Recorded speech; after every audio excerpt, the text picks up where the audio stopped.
Dios les bendiga, hermanos. Sean todos bienvenidos a la casa del Señor. Vamos a recoger las ofrendas. Mientras el hermano pasa alrededor, tenemos los anuncios del día de hoy. Hermanos, somos la Iglesia Reformada Pan de Vida. Estamos ubicados en el 1251 California Avenue, en el Suite 700 en la ciudad de Pittsburgh, con el CEDCO 94531 en el estado de California. Los domingos tenemos escuela dominical. Como ya todos sabemos, hemos regresado a la clase de escuela dominical a la 1:30. Enseguida a las 2:30 tenemos el servicio general, y los martes hay oración de damas que se conectan en línea a las 7 de la noche. Los miércoles tenemos el estudio en línea con nuestro hermano Jorge Berríos a las 10 de la mañana y estamos estudiando acerca de la ley de Dios. Los miércoles también hay oración de varones a las 7. En ocasiones lo cambiamos al jueves, a las 7:30, y lo cambiamos a los jueves porque a veces salimos tarde de los trabajos. En fin, las ocupaciones siempre nos hacen mover ese día de miércoles a jueves, pero siempre estamos sujetos a cambios y a un aviso. Los sábados tenemos el estudio presencial también. Creo que ya este próximo sábado se va a hacer en la casa de nuestra hermana Mari y nuestro hermano Charlie. A las 7 de la noche estamos estudiando las grandes doctrinas de la Biblia por el teólogo R.C. Sproul. Así es de que no se lo pierdan. Y también el último sábado del mes estamos reuniéndonos en la casa de nuestro hermano Santiago, los varones solamente los varones. En la casa de nuestro hermano Santiago va a ser el último sábado del mes. Así es de que no se lo pierdan. Y también el último domingo de cada mes tenemos un convivio a nivel iglesia, donde ahí todos podemos traer un plato de comida para compartir. Y al mismo tiempo celebramos los cumpleaños de aquellas personas que cumplieron en ese mes. Se les celebra su cumpleaños. Así es de que estamos en ese momento estamos conviviendo juntos y al mismo tiempo estamos celebrando los cumpleaños. Amén. Pues sin más preámbulos, pasemos a un pensamiento acerca de la ofrenda. Tenemos en Deuteronomio 16:16, que dice así, dice: 3 veces cada año aparecerá todo varón tuyo delante de Jehová tu Dios en el lugar que él escogiere, en la fiesta solemne de los panes sin levadura, y en la fiesta solemne de las semanas, y en la fiesta solemne de los tabernáculos, y ninguno se presentará delante de Jehová con las manos vacías. O sea que este versículo nos enseña un principio muy importante, que es sobre la adoración a Dios. Cuando el pueblo venía a presentarse delante del Señor, no debía de venir con las manos vacías. O sea que Dios estaba estableciendo que el pueblo se reuniera 3 veces al año en esta grande fiesta, que por cierto, la Pascua eran los panes sin levadura, que reconocían o recordaban, más bien dicho, la liberación del pueblo de Israel cuando salieron de Egipto. Y la fiesta de las semanas, que era el día en la semana de Pentecostés, era en agradecimiento por la cosecha que Dios había proveído en ese tiempo. Y la fiesta de los tabernáculos recordaban cómo Dios los cuidó en el desierto por esos 40 años que fueron peregrinando. Bueno, cada una de estas fiestas era un momento para adorar y para agradecer y recordar la fidelidad de Dios, cómo Dios se mantuvo fiel con el pueblo de Israel. Pero ¿cómo podemos aplicarlo hoy en día? Hoy también, hermanos, cuando venimos a la casa del Señor, que cuando venimos a la iglesia, recordamos sus beneficios, recordamos sus bendiciones, recordamos cómo Él nos ha dado, cómo Él nos ha protegido, nos ha proveído. O sea que aquí la frase clave es que ninguno se presentará delante de Jehová con las manos vacías. Esto no significa que Dios necesite algo de nosotros, no. Significa la adoración que nosotros estamos haciendo en reconocimiento de lo que Él se merece. Cuando damos, hermanos, nuestra ofrenda está siendo reconocida de parte de Dios que todo lo que nosotros tenemos, todo lo que nosotros damos, viene de parte de Él. Él ya nos dio a nosotros. O sea que gracias a Dios por eso. Así que cuando la iglesia ofrenda está diciendo, Señor, gracias por tu provisión. Gracias porque nos has dado. Y queremos honrarte con lo que tú nos has dado. Amén. Así que por eso nosotros estamos agradecidos con Dios. Vamos a orar por las ofrendas. Amén. Padre, gracias. Gracias te damos, Señor, en esta hora por la oportunidad que nos das, Señor, de poder ofrendar. Agradecerte en esta hora por tu bondad, Señor, por tu fidelidad que ha sido para con nosotros. Tu palabra nos enseña, Señor, en este pasaje en Deuteronomio 16, que cuando tu pueblo se presentaba delante de ti, no debía de venir con las manos vacías.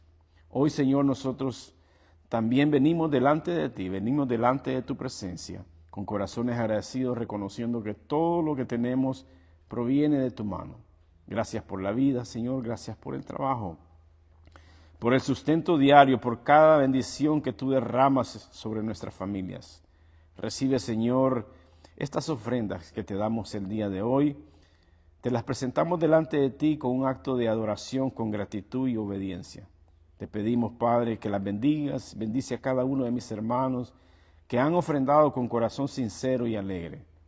Gracias, Padre, que estas ofrendas sean usadas para la obra de tu reino, para la predicación de tu palabra y para la edificación de tu iglesia. Señor, enséñanos siempre a honrarte con todo lo que somos, con todo lo que tenemos y con todo lo que tú nos das, Señor. Bendice pues este momento, bendice las ofrendas, en el nombre de Cristo Jesús. Señor, oramos. Amén. Amén. Bueno, sin más preámbulos, hermanos, tenemos el mensaje del día de hoy titulado El Día del Señor, Cristo viene pronto. Estábamos en el libro de Malaquías. Yo recuerdo que nuestro hermano pastor Carlos Gutiérrez tuvo una serie del libro de Malaquías.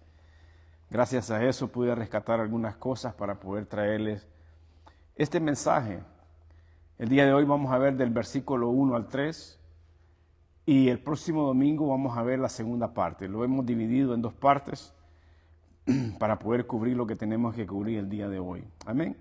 Así de que en reverencia a su palabra, si les gustaría estar de pie, pueden estar de pie. Si tienen alguna deficiencia, algo que no les permita estar de pie, pueden estar sentados sin ningún problema. Dios conoce su condición. Amén. Vamos a leer su palabra del 1 al 3 que dice en Malaquías capítulo 4.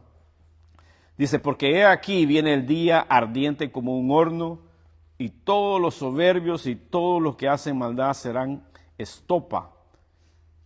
Aquel día que vendrá los abrazará, ha dicho Jehová de los ejércitos, y no les dejará ni raíz ni rama.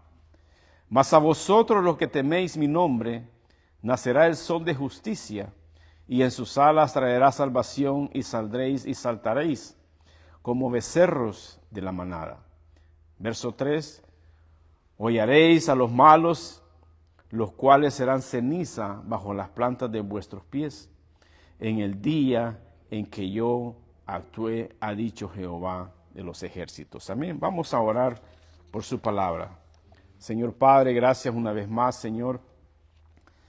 Padre Santo, tú que eres soberano, Señor, venimos delante de tu presencia con reverencia y gratitud. Te damos gracias por permitirnos reunirnos como iglesia para escuchar tu santa y poderosa palabra, Señor. Señor, reconocemos que tu palabra es viva y eficaz y más cortante que toda espada de dos filos, Señor. Por eso te pedimos humildemente que al abrir las Escrituras en este momento, abras también, Señor, nuestros corazones y nuestro entendimiento. Padre, aparta de nosotros toda distracción, todo orgullo, toda dureza de corazón. Danos un espíritu humilde y enseñable para recibir lo que tú quieres hablarnos el día de hoy a través de tu palabra. Te pedimos, Señor, que tu Espíritu Santo ilumine nuestra mente para poder comprender, Señor, tu palabra, que confronte nuestro pecado, que fortalezca nuestra fe y que transforme nuestra vida. Que seamos solemnes, Señor, oidores, que seamos hacedores de tu palabra, que pongamos por obra, Señor, tu palabra. Señor, mientras meditamos en este pasaje de Malaquías, recuerda, Señor, recuérdanos, Padre, que la seriedad de tu juicio la grandeza de tu justicia y la esperanza gloriosa que tenemos en Cristo, Señor. Ayúdanos a vivir con temor santo, con corazón arrepentido y con la mirada puesta en la venida de tu Hijo. Bendice también a tu iglesia aquí presente, Señor. Edifica nuestras vidas. Fortalece nuestra familia, Señor. Ayúdanos a vivir para tu gloria en medio de este mundo caído. Padre, que todo lo que se diga en esta predicación sea fiel a tu palabra, sea fiel a tu verdad y exalte el nombre de nuestro Señor Jesucristo. Gracias, Padre. En el nombre de Jesús, Señor, oramos y el pueblo de Dios dice, háblanos, Señor, el día de hoy. Amén. Pueden sentarse, hermanos. El libro de Malaquías, hermanos, en su contexto, es el último libro del Antiguo Testamento que fue escrito probablemente alrededor del siglo V antes de Cristo, después del regreso del exilio de Babilonia, cuando los judíos habían vuelto a Jerusalén y reconstruido el templo.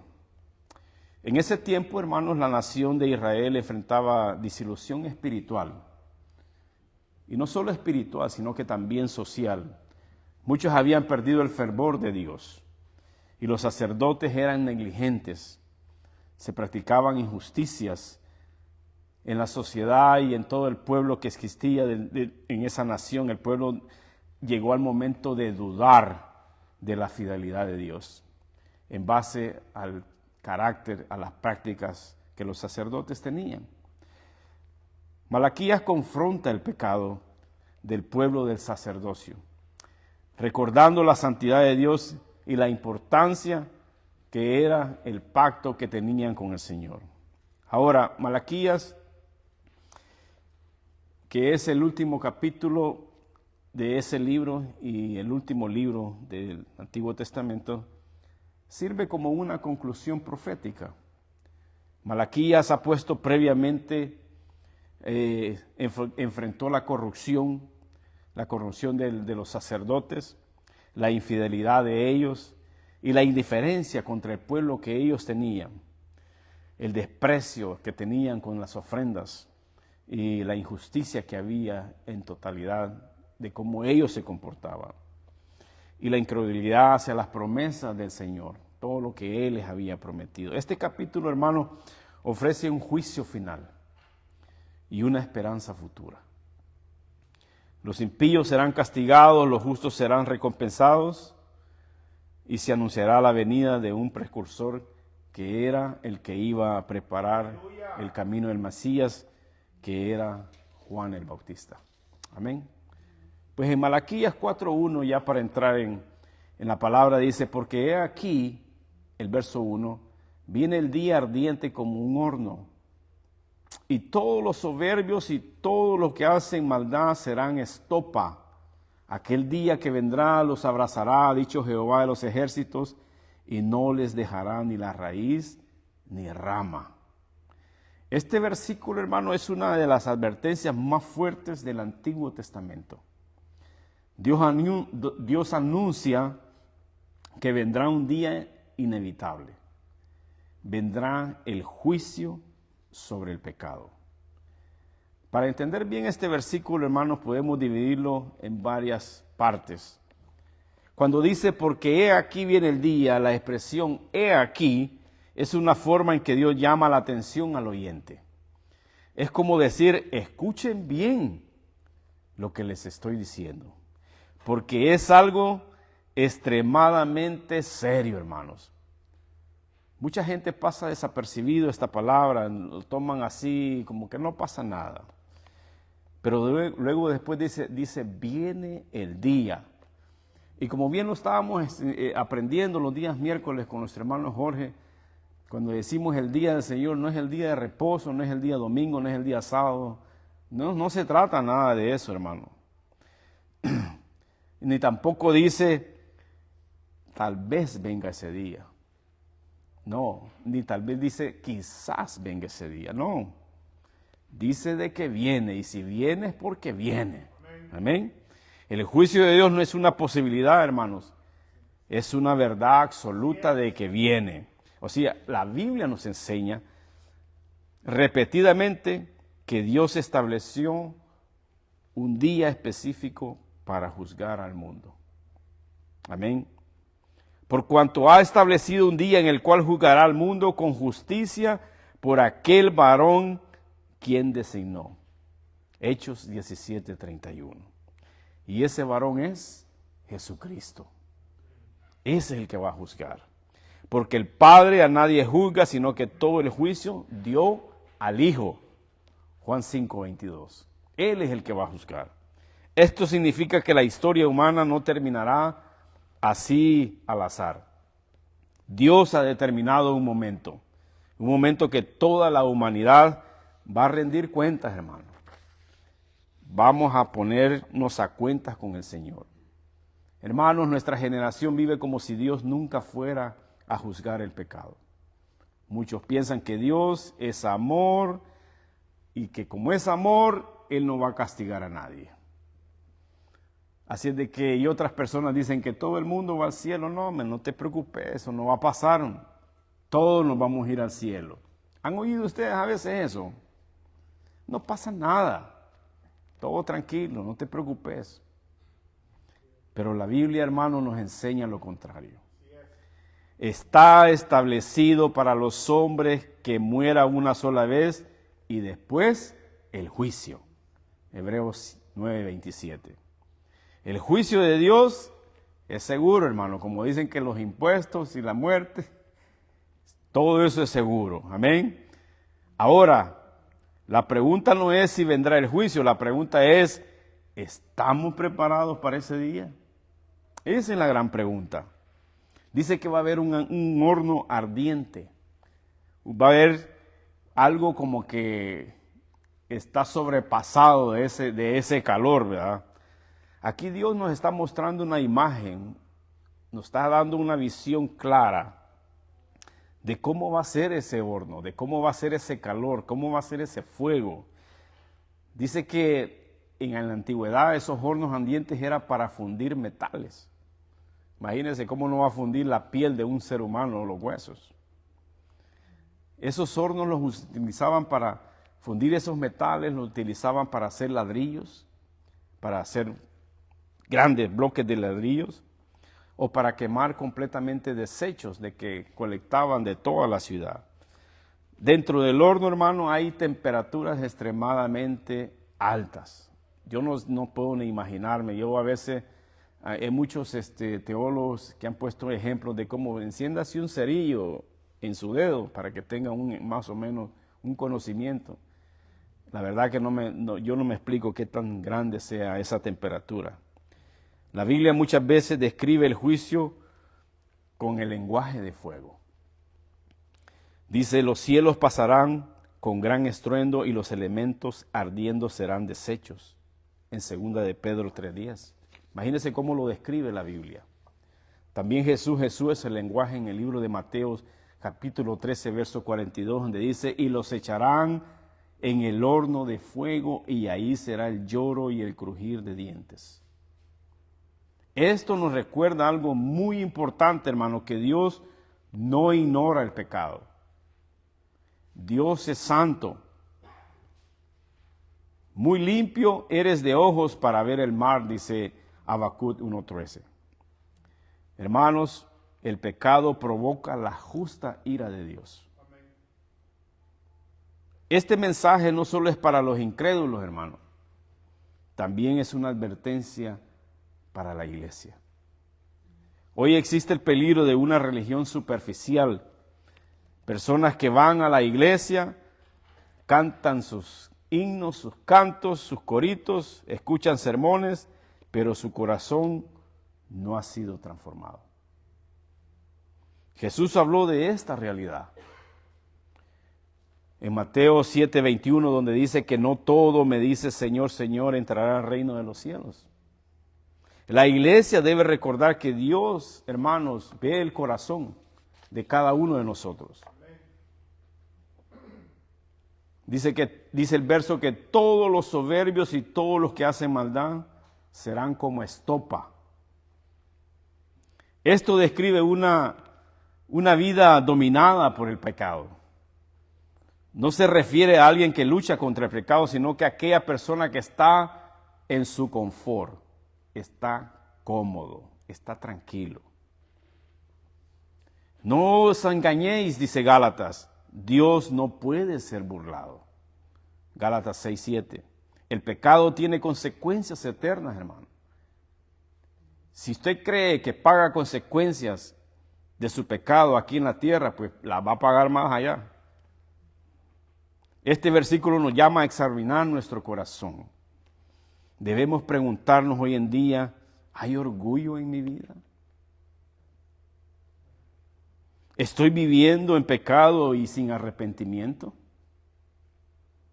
¿Estoy tomando en serio la santidad de Dios? El verdadero creyente no ama al pecado. Puede caer, pero si se arrepiente y vuelve a Dios, su palabra dice que si confesamos nuestros pecados, Él es fiel y justo para perdonarnos y limpiarnos de toda maldad. Primera de Juan 1:9. Dice que serán como estopa. ¿Qué es una estopa? La estopa es un material muy seco, liviano y altamente inflamable.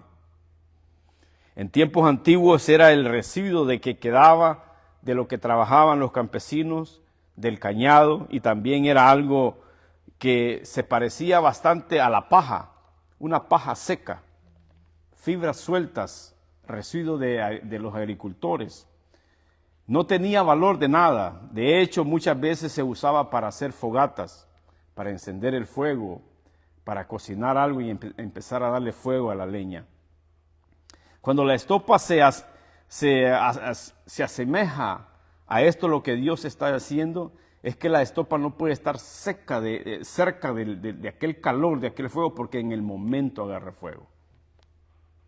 En el momento se consume rápidamente y no deja nada. O sea que esta imagen que el Señor está usando cuando Dios dice que los soberbios serán como estopa, está usando una imagen bastante fuerte, que significa que ante el juicio de Dios el pecador no va a poder resistir. Enseguida va a agarrar lumbre, hermano. Enseguida.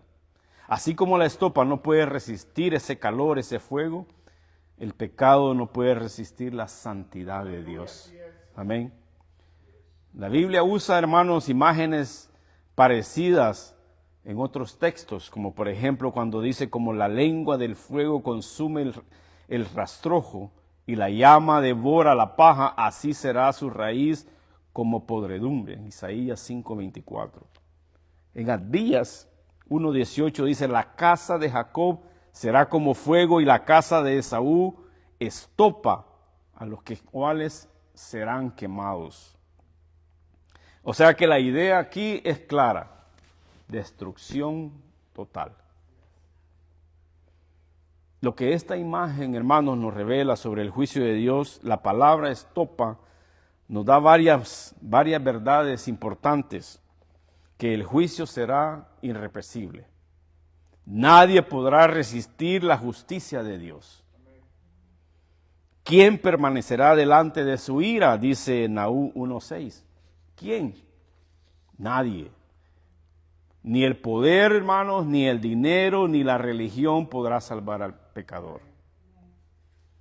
¿Cuántos han oído de aquellos mandatarios poderosos, como Saddam Hussein, que se sentía gran poderoso y terminó en una horca? Tenía mucho poder. O como aquel cantante famoso de Michael Jackson, que tenía mucho dinero y ni la plata lo pudo salvar. Dice, en aquel día que vendrá los abrazará. Porque he aquí, dice este verso, que cuando dice abrazar, hermano, no quiere decir que les va a dar un abrazo. No, van a estar rodeados de brasas. Porque la palabra abrazar, como lo vemos en este verso 4:1, está con S, que es de brasa. Y abrazo es con Z, que le está abrazando. Así es que esta frase describe el afecto del día del juicio sobre los impíos, para los que tendrán su juicio final. Debemos analizar bien este día, hermanos, que ese día de fuego no es cosa fácil. Dice, aquel día, el día del juicio de Dios. Cuando la Biblia habla de aquel día, muchas veces se refiere a ese día que vendrá. Este es el día cuando Dios intervendrá definitivamente en la historia para juzgar el pecado y al pecador. Los profetas hablaron mucho de esto, hermano. Ellos hablaron mucho de este día. Joel fue uno de ellos. Antes que venga el día grande y espantoso de Jehová, dice Joel 2:31. En Sofonías dice, cercano está el día grande de Jehová, cercano y muy próximo. Sofonías 1:14. En segunda de Tesalonicenses, capítulo 1, dice, cuando se manifieste el Señor Jesús desde el cielo con los ángeles de su poder en llama de fuego. O sea que el momento cuando la justicia perfecta de Dios será revelada en ese momento, en ese gran día de juicio. Los abrazará. Los abrazará con brasas, no con abrazos. El fuego en la Biblia, hermanos, muchas veces simboliza la santidad de Dios, simboliza la justicia de Dios y simboliza el juicio de Dios. En Hebreos 12:29 dice, nuestro Dios es fuego consumidor. Esto significa que la santidad de Dios consume todo lo que es pecado. ¿Cuál será el resultado, hermanos, de esta destrucción del pecado? La frase completa muestra que el juicio será inevitable, total, pero primero dice, serán estopa, luego dice, los abrazará. O sea que la imagen clara, estopa, horno ardiente, fuego que consume. Imagínense, una estopa lo espera un horno ardiente y el fuego que lo consume. Es una imagen absolutamente desastrosa. Hermanos, tenemos que ver esto como una advertencia. Este versículo nos recuerda algo que muchas iglesias hoy han olvidado, hermanos. Que Dios no solo es amor, también es santo y es justo. El pecado no puede permanecer delante de Dios. Este versículo nos llama a vivir una vida de una manera diferente. Nos recuerda que el pecado no es algo pequeño. El mundo trata el pecado como algo normal. Pero delante de Dios, el pecado es algo tan serio que merece el juicio eterno. ¿Qué dice Romanos 6:23? Que la paga del pecado es la muerte. Nos llama a examinarnos espiritualmente. La pregunta no es solo si voy a la iglesia o no voy. La pregunta es que si hemos nacido de nuevo. ¿Me he arrepentido verdaderamente? ¿He venido en pos de fe y arrepentimiento? ¿Estamos viviendo para Cristo? Examinaos a vosotros mismos si estáis en la fe, dice 2 Corintios 13:5. Esto nos recuerda nuestra necesidad de Cristo, hermano. La buena noticia del Evangelio es que Cristo tomó el juicio que nosotros merecíamos. En la cruz, ese fuego del juicio de Dios cayó sobre él, sobre Jesucristo. En Isaías 53:5 dice, mas el herido fue por nuestras rebeliones, por nuestros pecados. Por eso el creyente puede vivir con esperanza, hermano. Por eso tenemos que estar tranquilos como hijos de Dios, como verdaderos hijos de Dios, que seremos salvos de la ira, dice Romanos 5:9. O sea, que podemos decir algo como esto, que para los hijos de Dios, el mismo fuego que consumirá el pecado del día del juicio cayó sobre el Señor Jesucristo en la cruz para salvarnos a nosotros, a todo aquel que en Él cree y ha venido en pos de fe y arrepentimiento.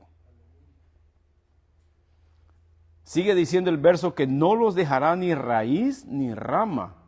O sea que esta frase significa destrucción total. La raíz ni la rama van a quedar. Esto indica que el juicio de Dios será definitivo. El pecado no tendrá la última palabra. Dios radicará completamente el mal. Esto cumplirá plenamente el juicio de Dios. Y los muertos fueron juzgados por las cosas que estaban escritas en los libros. ¿Cuáles libros? La palabra de Dios, Apocalipsis 20:12. Los libros que están aquí escritos. Ahora, ¿hay esperanza para los creyentes? Claro que la hay. Aunque este versículo habla del juicio, también nos recuerda algo glorioso, que los que están en Cristo no enfrentarán condenación. Amén. Romanos 8:1 dice, ahora pues, ninguna condenación hay para los que están en Cristo Jesús, y ellos son ustedes. Esos somos nosotros. Amén. Cristo tomó ese juicio en la cruz por nosotros. El fuego del juicio que nosotros merecíamos cayó sobre él. Debemos vivir con reverencia, hermanos, delante de Dios. Conducirnos en una vida santa, en temor de todo tiempo de vuestra peregrinación. Primera de Pedro 1:17. El cristiano vive recordando que Dios es santo. Debemos abandonar el orgullo, hermano.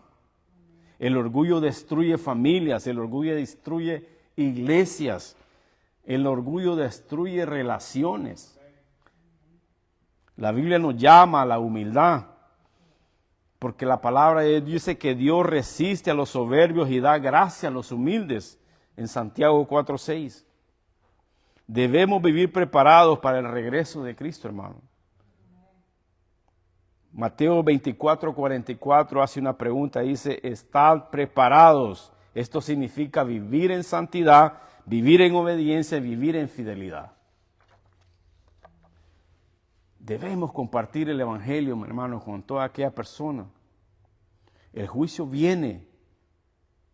Nosotros como iglesia tenemos una misión urgente. Conociendo pues el temor del Señor, persuadimos a los hombres. Esto quiere decir que hay que hablarles. 2 Corintios 5:11. Debemos advertir al mundo que Cristo es la única esperanza. Malaquías 4:1, hermano, nos recuerda una verdad que el mundo quiere olvidar. Que Dios es santo, pero el pecado será juzgado. Eso ellos quieren olvidar todo eso. Pero también nos recuerda que hay esperanza en Cristo.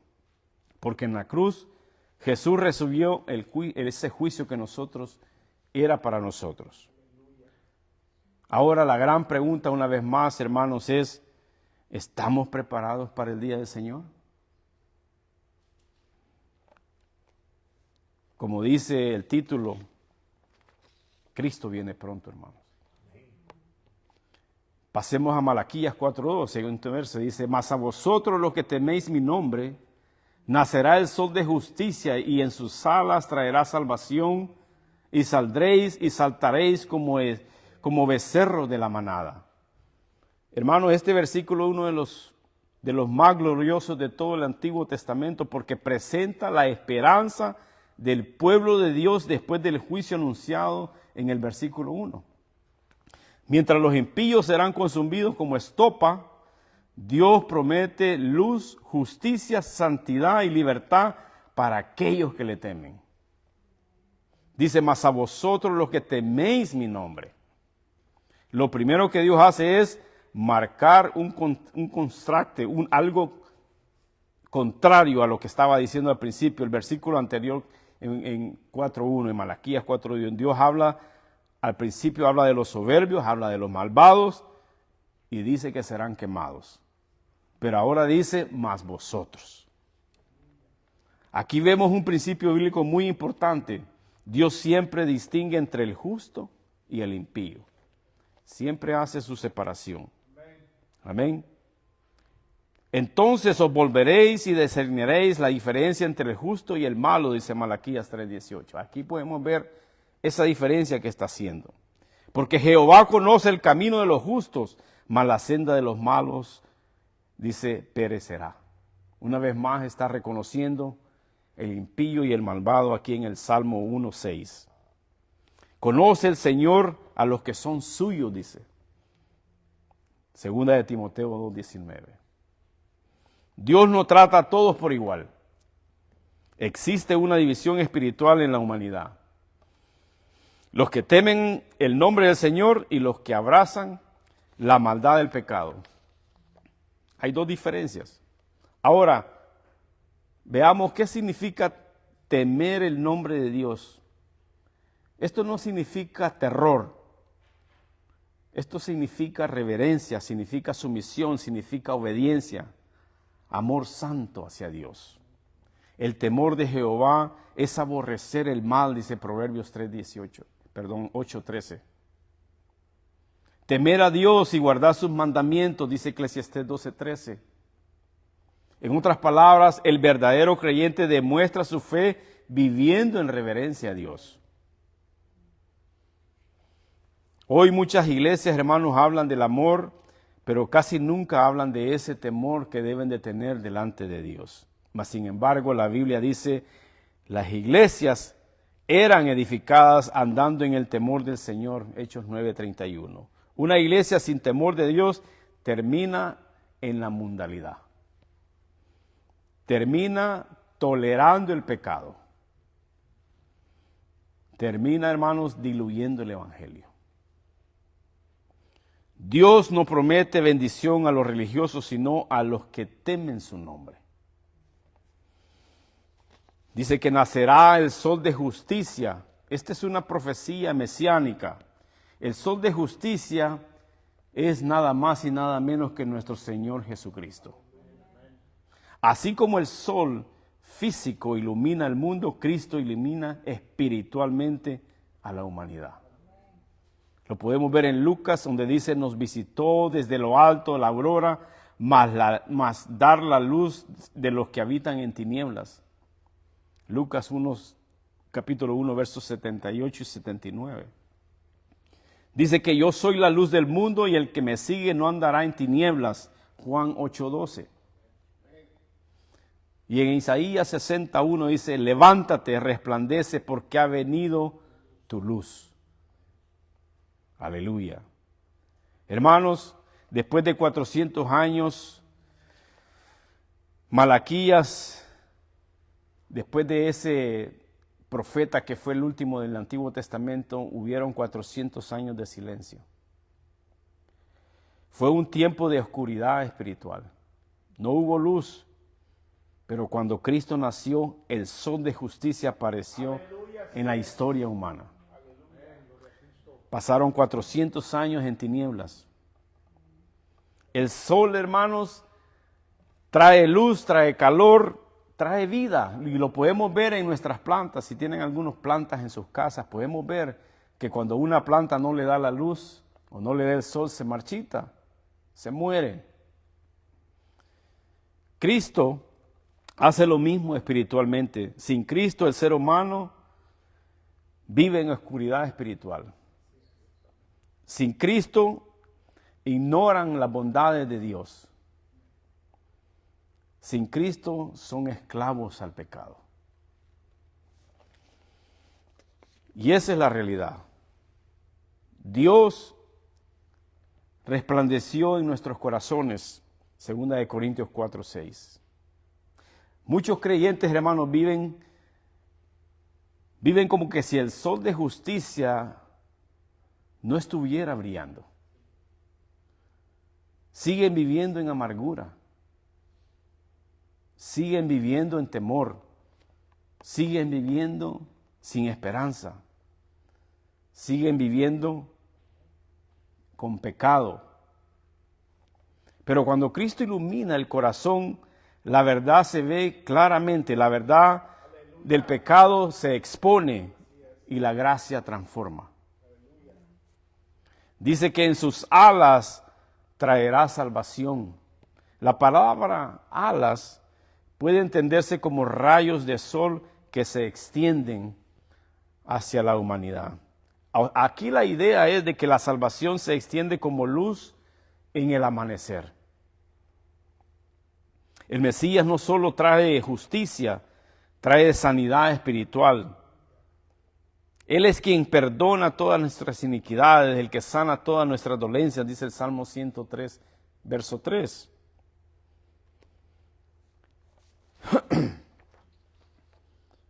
Cristo, hermanos, sana principalmente el alma, sana el corazón, sana la relación con Dios. El pecado nos dejó a nosotros, a todos, porque nacimos en nuestros delitos y pecados, y nos dejó espiritualmente enfermos. Pero cuando Cristo vino el gran médico del alma. Muchos hermanos quieren las bendiciones de Cristo sin someterse a lo que dice la palabra de Dios. Quieren sanidad, quieren prosperidad, quieren paz, salud, dinero y amor. Pero no quieren arrepentimiento. No quieren santidad y mucho menos obediencia. La salvación que Cristo trae, hermano, no es superficial, sino que esto nos transforma la vida. Dice, y saldréis. Esto describe libertad. La imagen de algunos, no sé si ustedes tienen sus mascotas, pero cuando usted saca su mascota a la calle, wow, se siente libre, ¿verdad? Cuando un animal está encerrado, especialmente en los establos, como lo describe aquí, durante a veces en el invierno, que en esos lugares que cae mucha nieve y los mantienen ellos encerrados por la nieve, cuando ya llega la primavera y sale el sol brillante, esos animales salen al campo como ven una gran libertad. Amén. Hermanos, así es nuestra salvación. Antes estábamos esclavizados al pecado. Estábamos bajo condenación. Estábamos en una oscuridad espiritual. Pero Cristo nos libera. Cristo nos ha libertado. Y dice su palabra que si el Hijo os libertare, seréis verdaderamente libres. Juan 8:36. Y dice, y saltaréis como becerros de la manada. Esta es una imagen, hermano, gozosa. Es algo que de alegría. Los becerros cuando salen al campo, como les estaba explicando, corren y saltan. Es una alegría.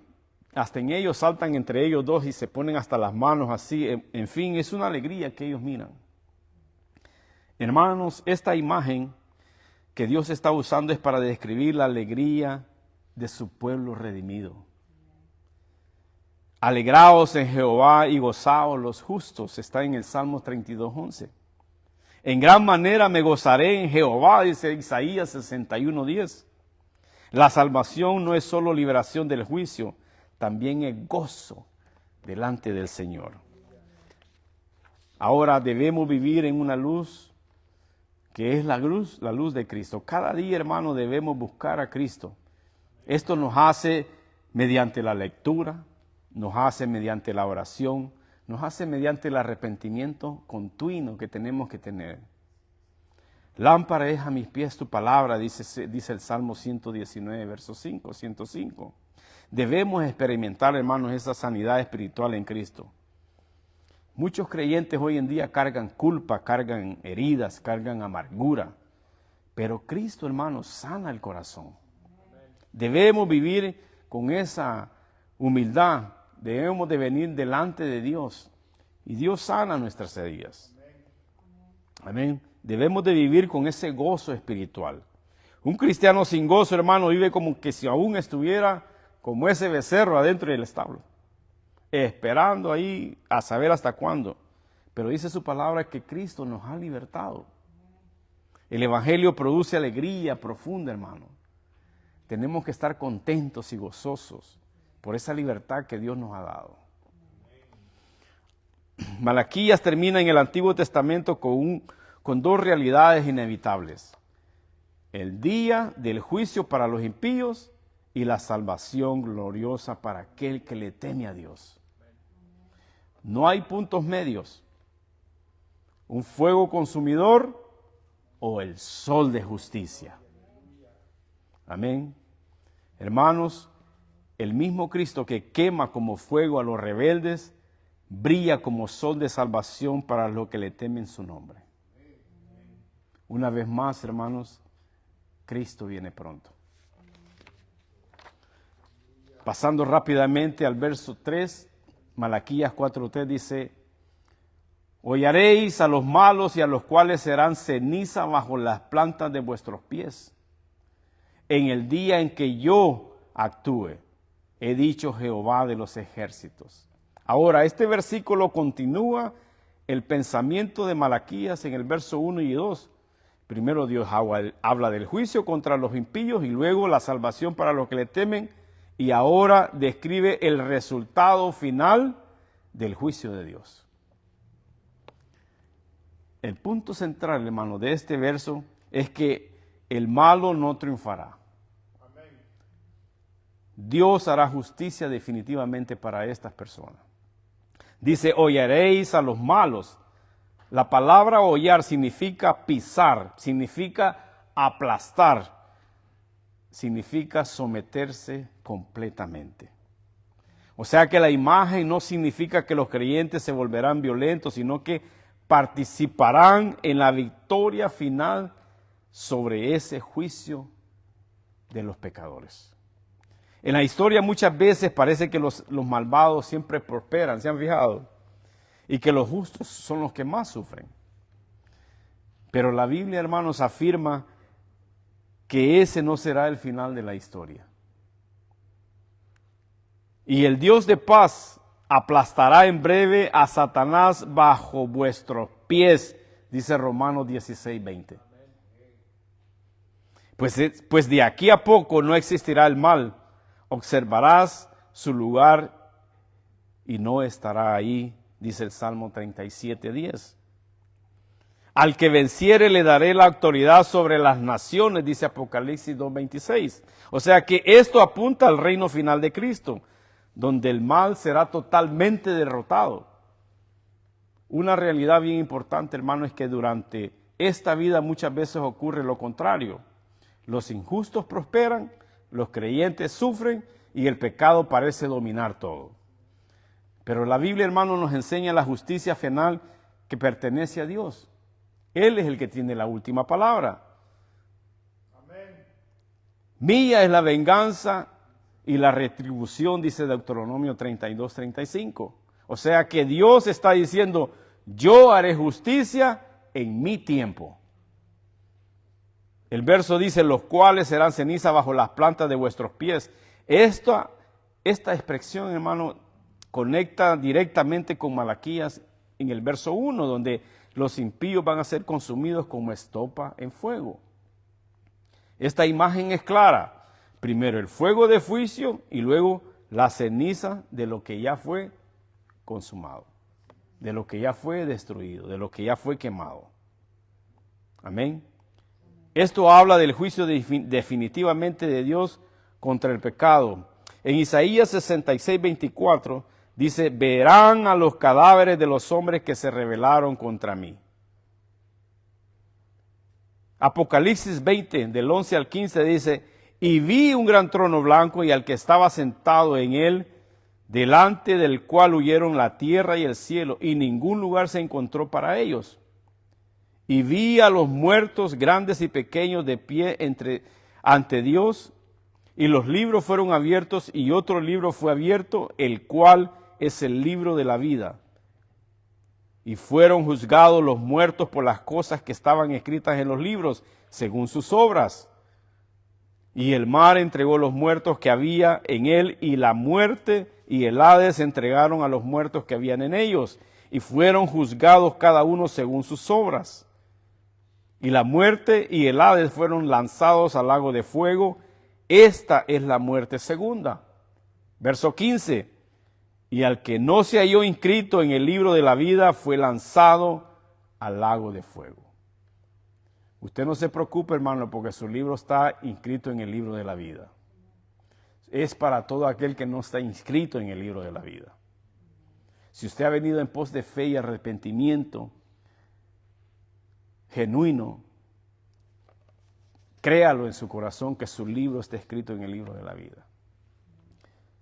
Hermanos, esto describe el juicio del gran trono blanco. La Biblia es muy clara, el pecado no quedará sin juicio.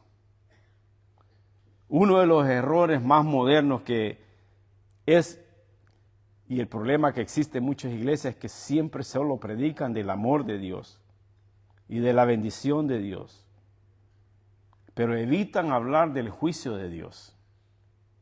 Sin embargo, la Biblia constantemente advierte sobre la realidad de ese juicio. Jesús habló más del juicio que muchos predicadores del día de hoy. Dice, temed más bien aquel que puede destruir el alma y el cuerpo en el infierno. Mateo 10:28. La iglesia, hermanos, necesita recordar que Dios es amor, misericordia, pero también es santo, justo y es juez, porque va a juzgar. Cuando la iglesia olvida esto, hermano, el pecado comienza a tolerarse. Dice el verso, en el día en que yo actúe. Aquí aparece un concepto central en los profetas que ellos anunciaban, que es mejor conocido como el día del Señor.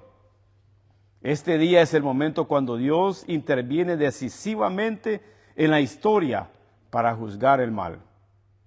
En el Nuevo Testamento este día está relacionado con la segunda venida de Cristo. Y como referencia tenemos Apocalipsis 22:12, donde dice, he aquí yo vengo pronto y mi galardón conmigo. Este versículo nos recuerda algo muy serio. Dios todavía no ha terminado de actuar en la iglesia. Todavía no ha terminado. El juicio final aún está por venir. El verso dice, ha dicho Jehová de los ejércitos. O sea que este título aparece muchas veces en Malaquías. Jehová de los ejércitos significa el Dios soberano que gobierna todos los ejércitos del cielo. Esto nos enseña que Dios tiene todo el poder, tiene toda la autoridad, que nadie puede detener su justicia. Nadie. Dice, mi consejo permanecerá y haré todo lo que quiero, dice Isaías 46:10. Cuando Dios declara algo, su palabra, Él la cumple.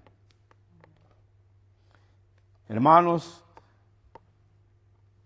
no debemos envidiar a los malos. Muchas veces como que nos da cosa que aquel tiene sus casas, tiene su carro del año, tiene aquí, tiene allá, hermanos.